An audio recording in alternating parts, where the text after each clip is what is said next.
6절을 함께 보겠습니다. 민수기 10장 35절과 36절의 말씀입니다.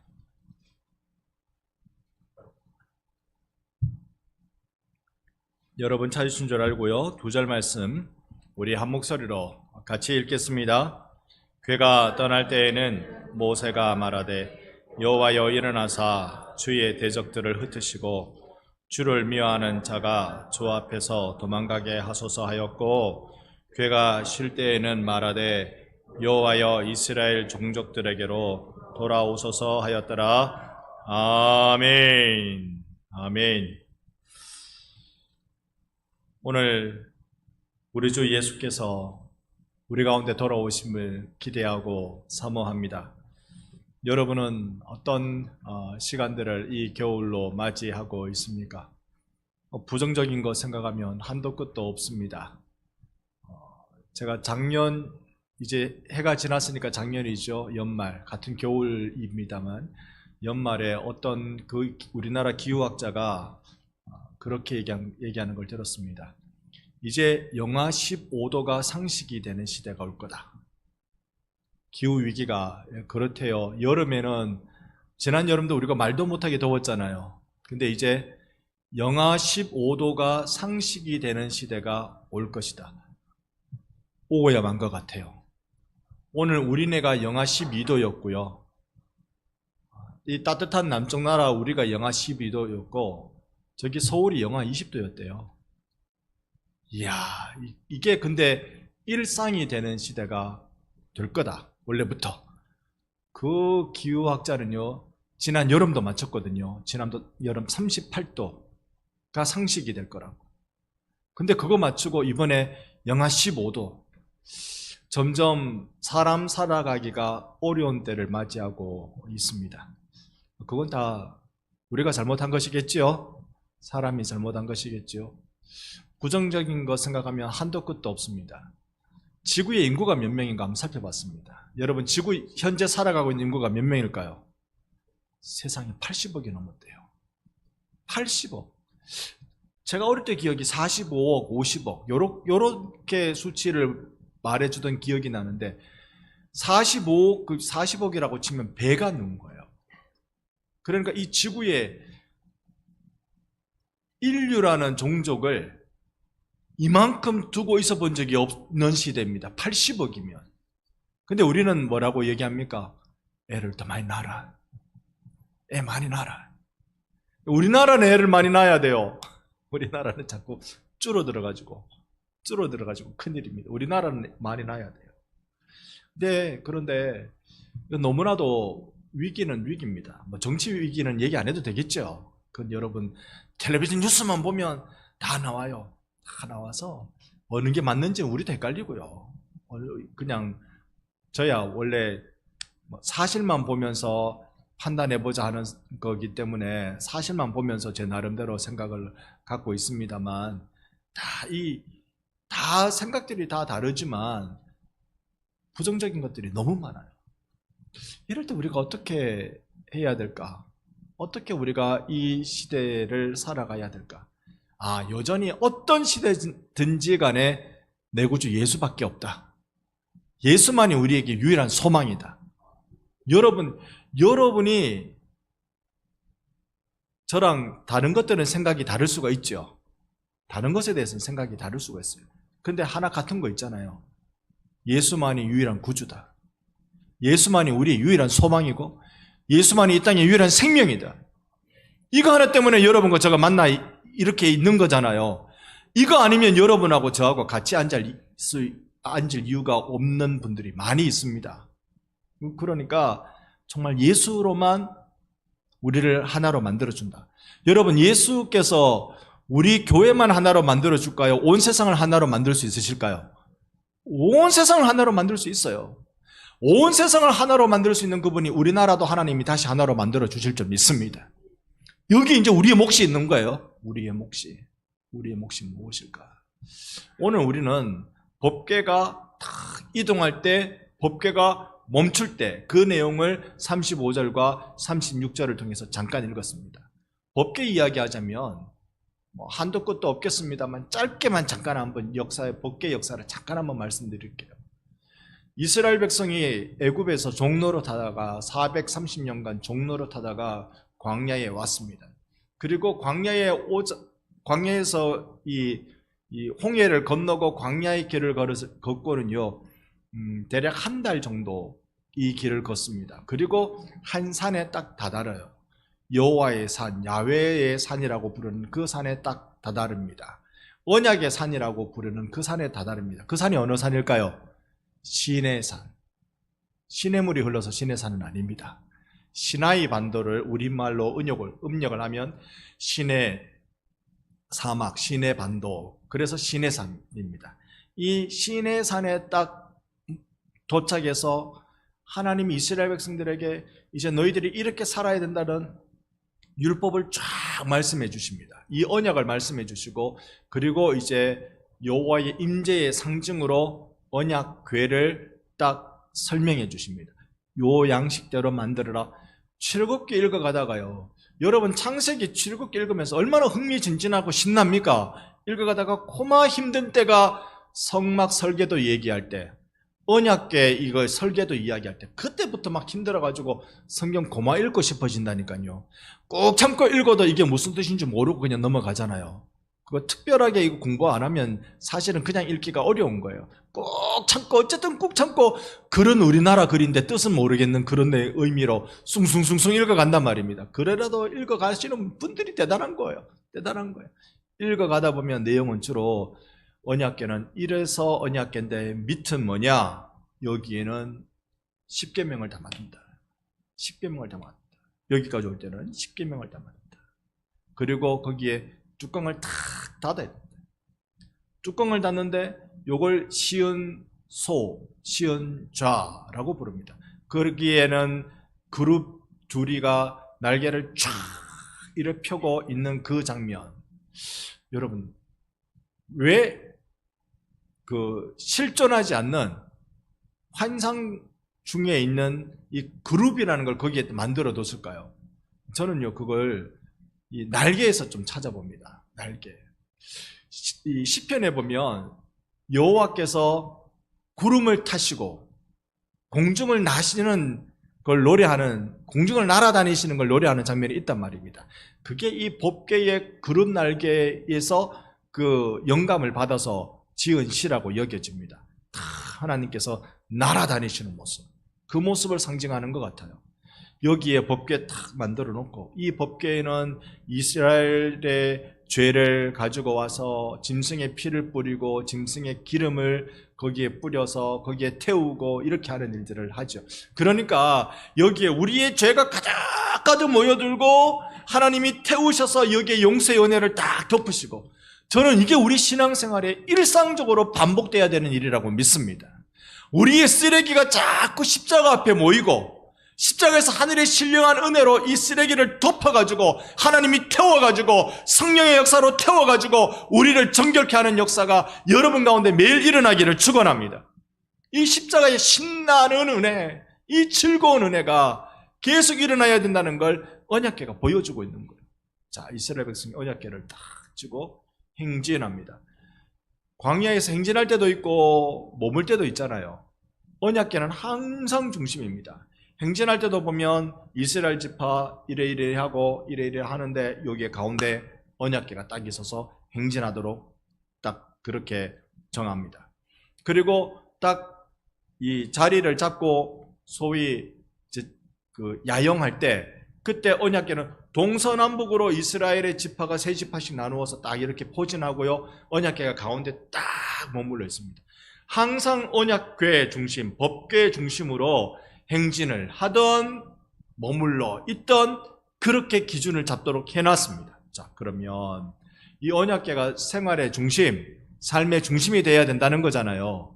우리가 신약 성경으로 보면 언약궤는 여호와의 약속이니까 말씀이란 말입니다. 우리더러 뭘 하라는 거예요? 말씀이 우리 삶의 중심, 우리 생활의 중심.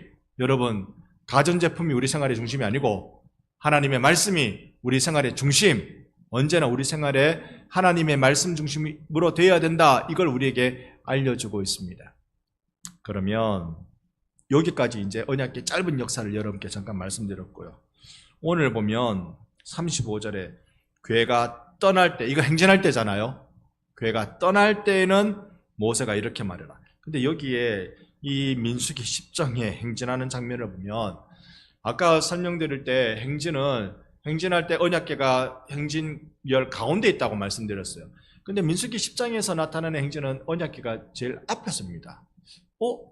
왜 이렇지? 여러분 그거 여리고성을 돌 때 언약궤가 맨 앞에 서죠.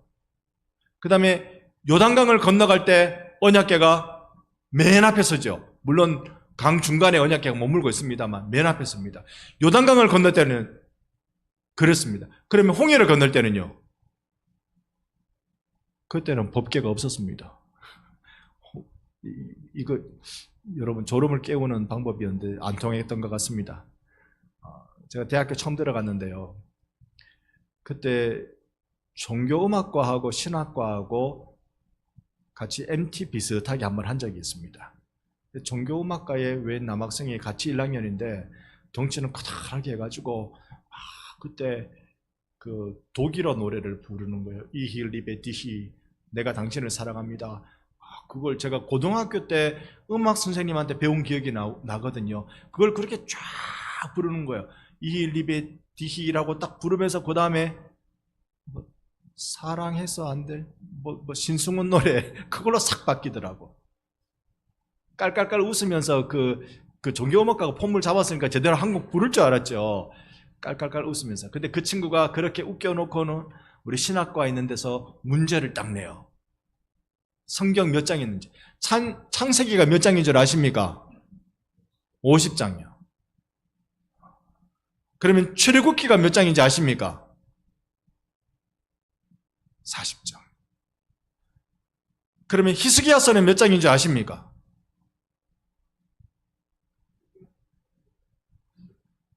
이게 히브리서는 몇 장인 줄 아십니까? 라고 비슷하게 음이 들린 거예요. 전부 다 성경에 히스기야서는 없습니다.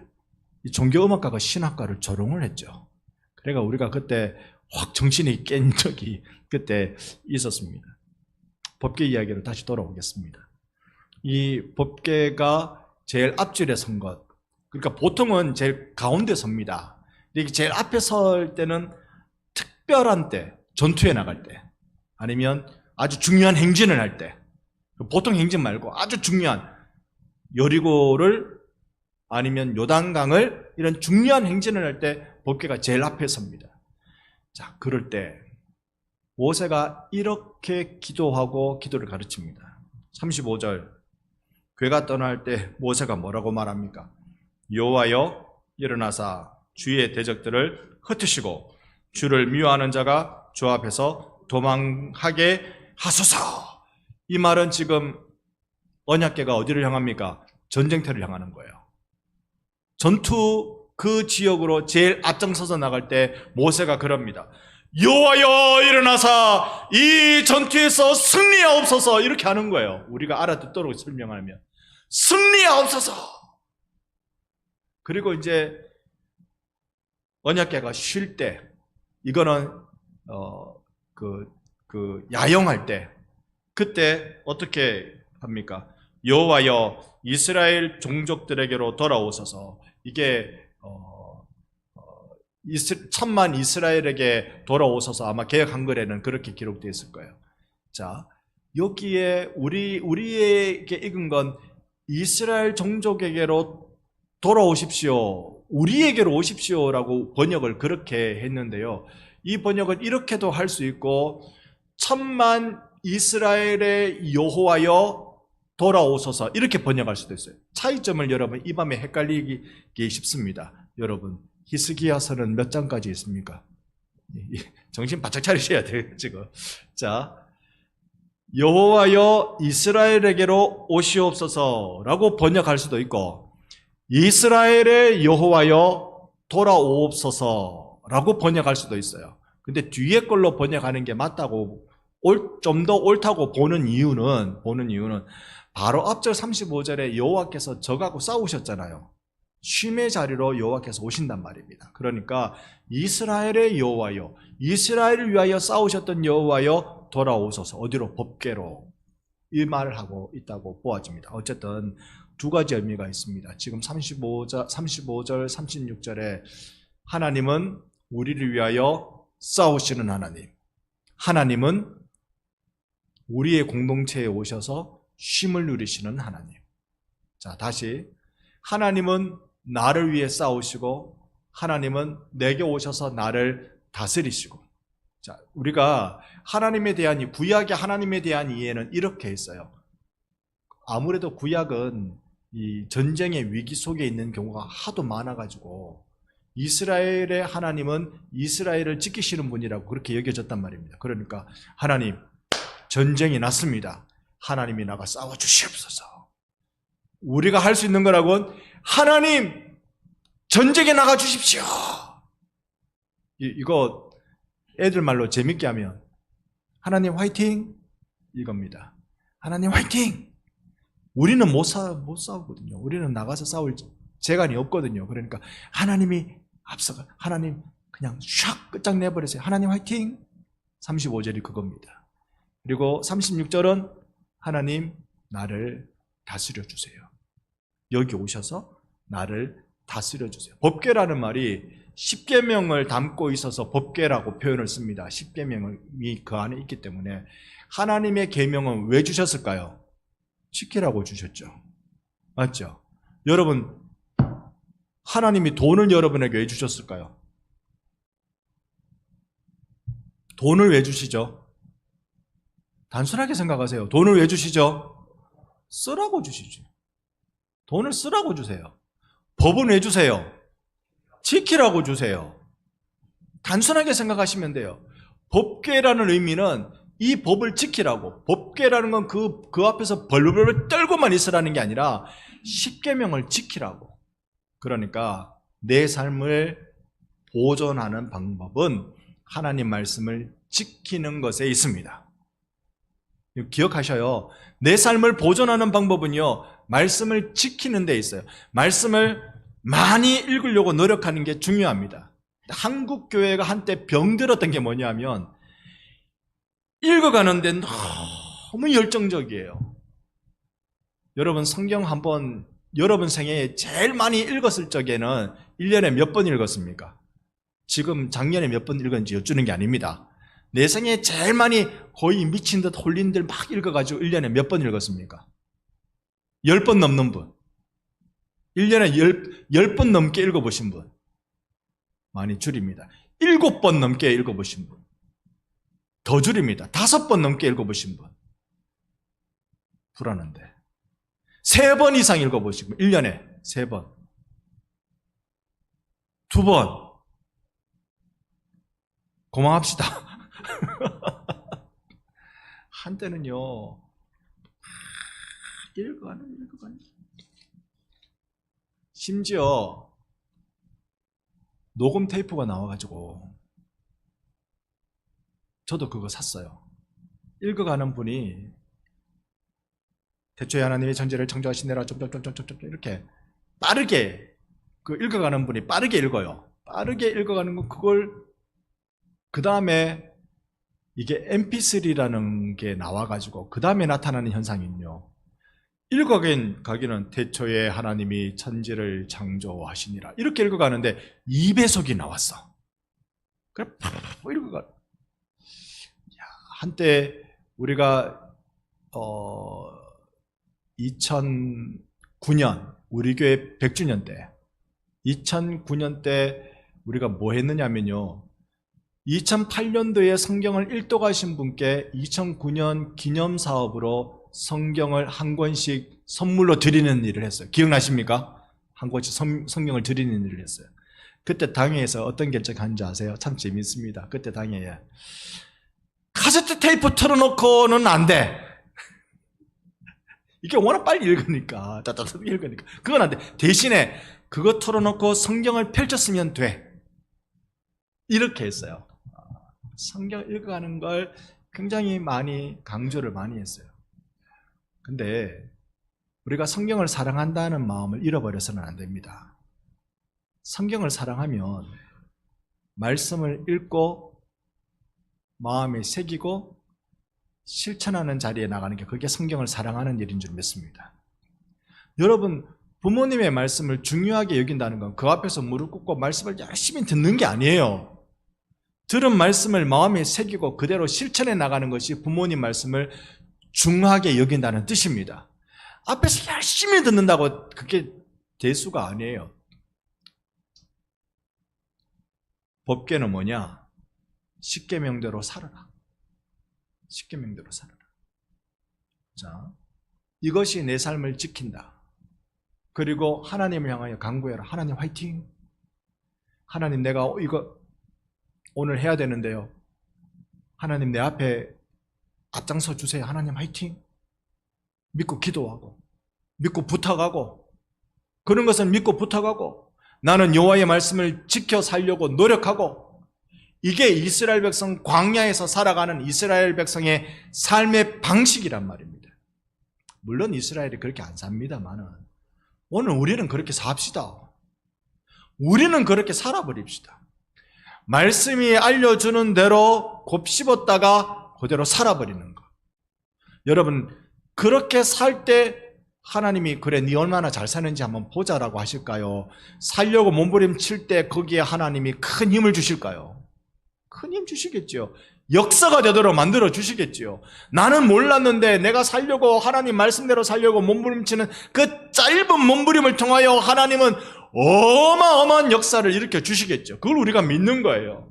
그걸 믿는 거예요. 그래서 저는 여러분의 가정이 하나님 앞에서 놀라운 변화를 경험하게 될 줄 믿습니다. 그건요, 여러분이 말씀의 사람으로 살려고 노력하기 때문에 그래요. 말씀을 들어서 감동받아서 끝나면 안 돼요.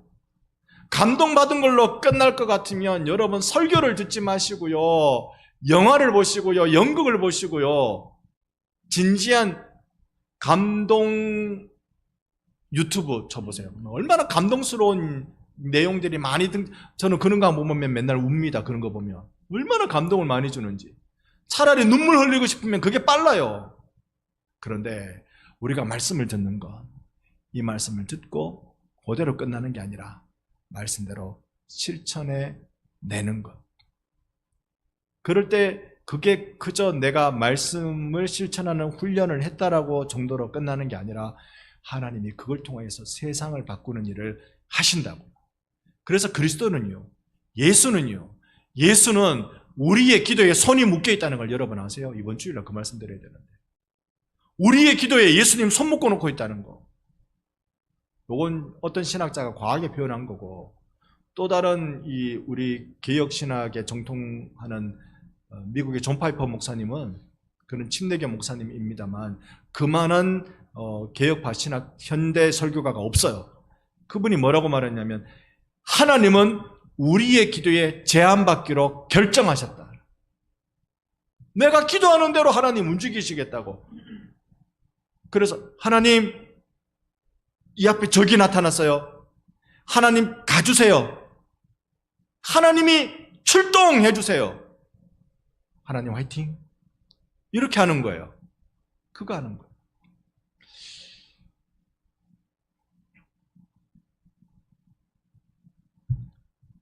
두 가지 말씀드렸습니다. 첫 번째, 하나님이 내 앞에서 행하시는 분. 두 번째, 하나님이 나를 다스리시는 분. 모세가 지금 언약궤를 주고 그 이야기를 하고 있는 중에 있습니다. 여러분에게 예수 그분은 누구십니까? 언약궤는 결국 하나님하고 우리하고 찌릿찌릿하게 만나는 장소인데 그건 십자가로서 이루어 주셨잖아요. 그리스도께서 이루어 주셨잖아요. 그 진정한 언약궤인 십자가를 경험하고 있는 우리는 이제 하나님을 향하여 어떤 기도를 해야 되고 또 하나님 앞에 어떻게 살아야 할까요? 그렇게 살지 못하니까 도움을 구하면서 살아야 될 텐데 어떻게 해야 할까요? 답은 나왔습니다. 오늘 여러분과 제가 광야 같은 세상 속에 우리 살아가요. 맞습니다. 캄캄하기도 하고 어떻게 살아야 될지 모를 것 같은 그런 생활 속에 있습니다. 그러나 우리에게 꼭 중요한 것은 나는 이 언약궤 따라 걷겠습니다.